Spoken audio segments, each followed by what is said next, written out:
People used to ask me, hey, I'm doing 100 sales a day. Should I open up on Amazon EU? Because I think that I could add another 20 sales a day. I was like, you could do that.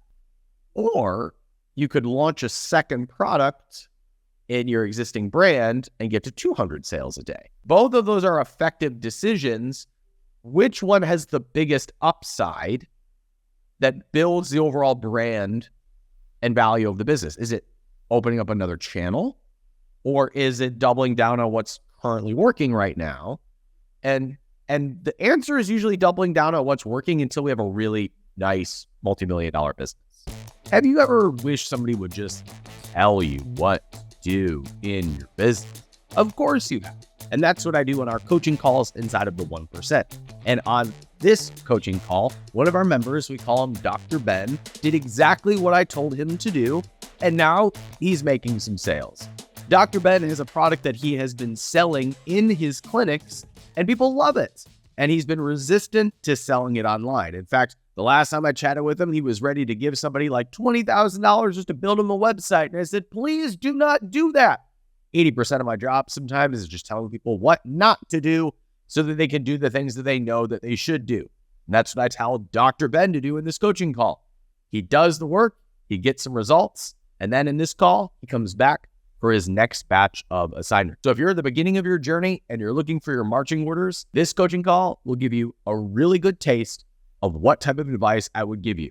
Just go do this and make some sales. Whenever you're ready to get personalized advice, like I give Dr. Ben in this one, come hang out with us in the community at capitalism.com/1. Let's go hang out with Dr. Ben.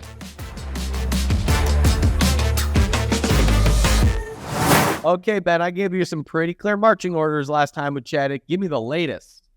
All right. It's on Amazon. Yes! It's on Amazon. Ladies and gentlemen. They made it on Amazon. He's not just taking sales inside of his practice. Yep. Woo, man. Right. So what has happened? It's been there for a week and a half, 15 sales and 1 review. How many so far? Huh? How many sales did you say? 15. 15 sales in a week. Not a bad start. And 1 review.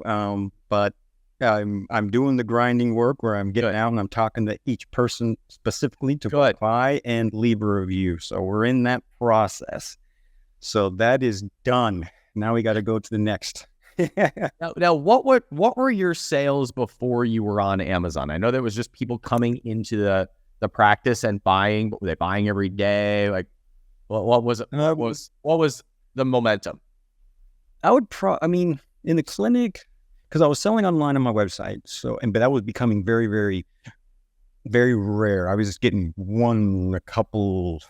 every couple here of and days, there, every couple of weeks online. Yeah. And then in the clinic, I'd probably sell between 3 to 6 a day. I guess it depends because I'm seeing less people.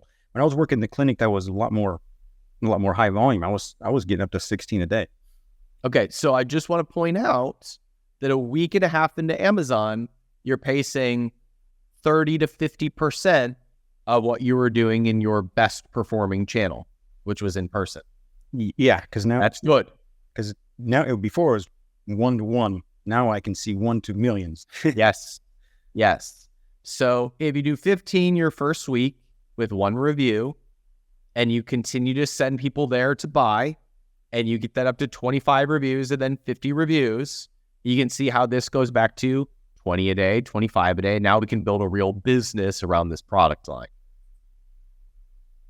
That's what I'm trying. Good. My goal is, I was talking to somebody, he's like, that's really ambitious, but 100 reviews in the first 90 days. But he said that's too ambitious, but I'm going to still work for it and see what I can do. I think you can do that.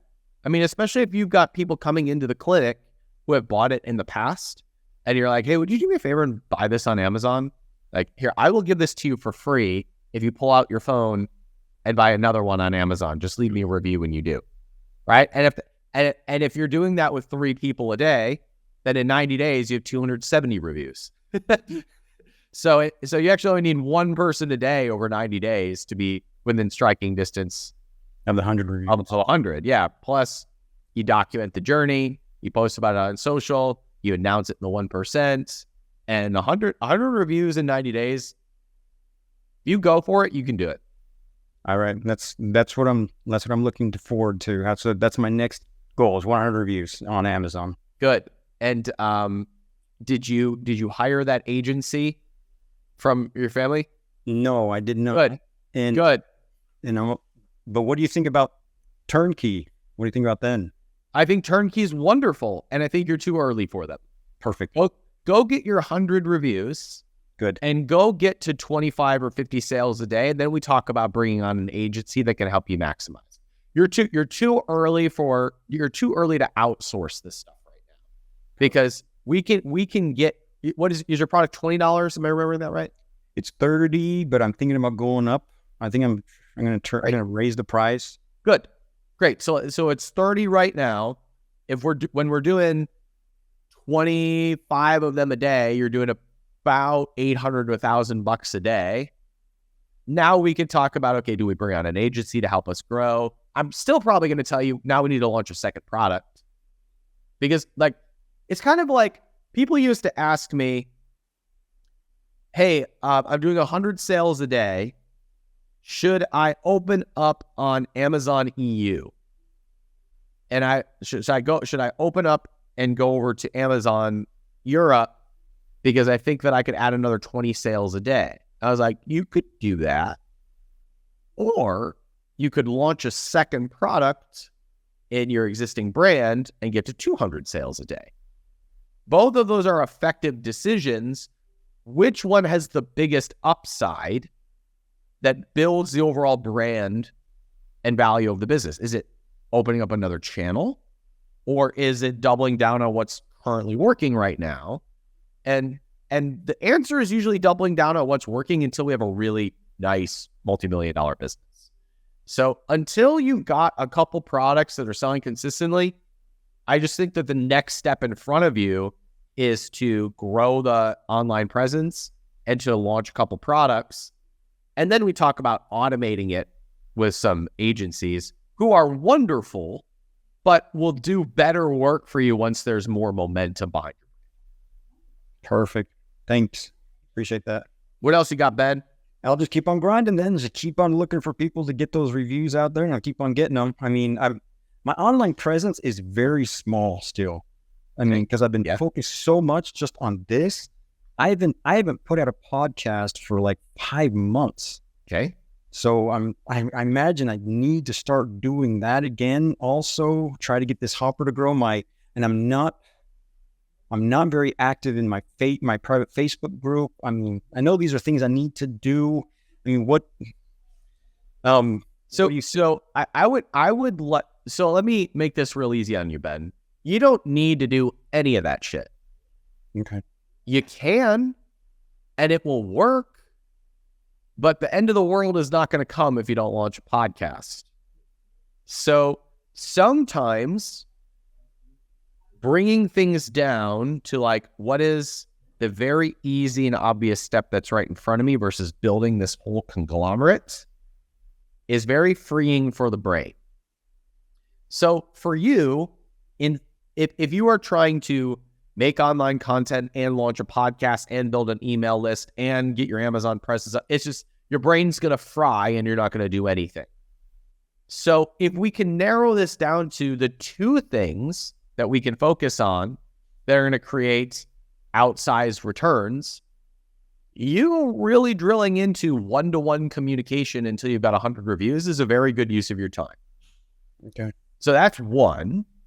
Number two, it would be a good idea for you to build your audience in some way.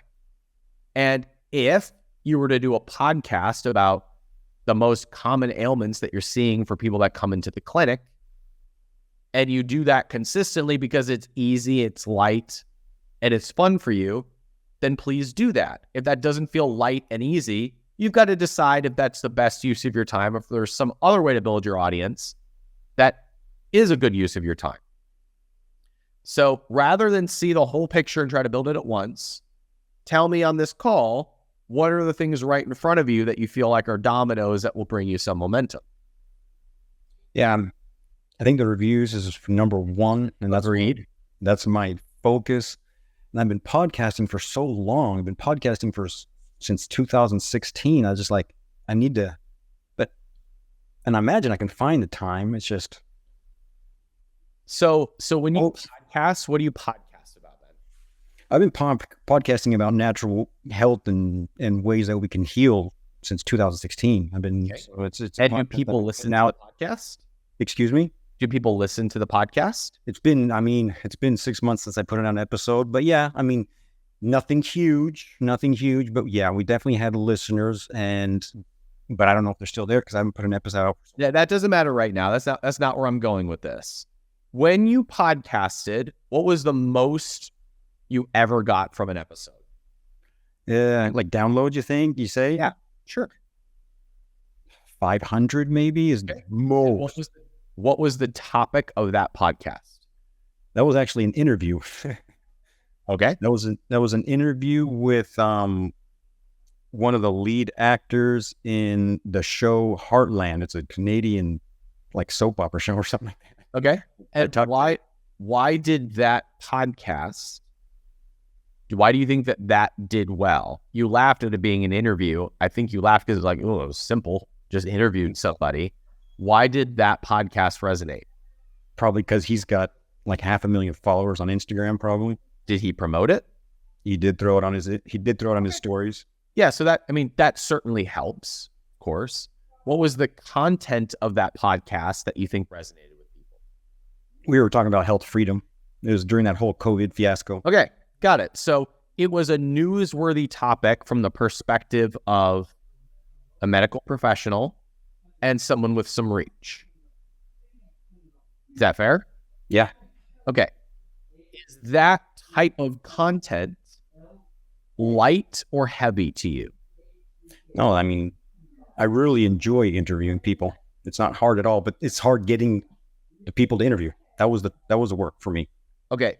Well, it's going to be hard to consistently get people with 500,000 followers. That's true, right? Yeah. But what if you're interviewing clients about what's ailing them? That's a good idea. I can start talking to the people that come in and see if that is actually a very good idea. I like that idea. What if you were interviewing other medical professionals about where they specialize? Yeah. What if you interview people who follow you who have specific questions about a pain that they're experiencing? Right? So if interviews feel lighter than you sitting there and coming up with ideas, then do that for a while.